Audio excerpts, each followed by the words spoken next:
വന്നിരിക്കും. ദൈവത്തിന് തന്റെ ജനത്തോട് കരുണ കാണിക്കാൻ ഒരു സമയം ഉണ്ട്. ഒരു സമയമുണ്ട്. പുത്രനെ ഭൂമിയിലേക്ക് അയക്കാൻ പിതാവിനൊരു സമയമുണ്ടായിരുന്നു. അവൻ നിന്ദിക്കപ്പെടാൻ ഒരു സമയമുണ്ടായിരുന്നു. അവൻ കഷ്ടത അനുഭവിക്കാൻ ഒരു സമയമുണ്ടായിരുന്നു. അവൻ ക്രൂശിക്കപ്പെടാൻ ഒരു സമയമുണ്ടായിരുന്നു. അവൻ തുപ്പലേക്കാൻ ഒരു സമയമുണ്ടായിരുന്നു.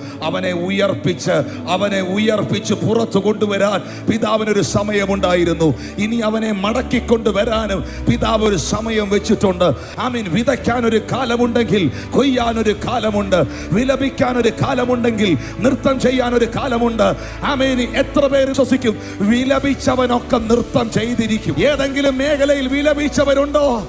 ആനന്ദഘോഷം കൊണ്ട് ദൈവം നിന്നെ നിറയ്ക്കും. ഉല്ലാസത്തിന്റെയും ജയത്തിന്റെയും ഘോഷം നിന്റെ കൂടാരത്തിനകത്ത് ഉയരും. യേശുവിന്റെ നാമത്തിൽ വിശ്വസിക്കുന്നവർക്കായി ഞാൻ ദൈവത്തിന് നന്ദി പറയും.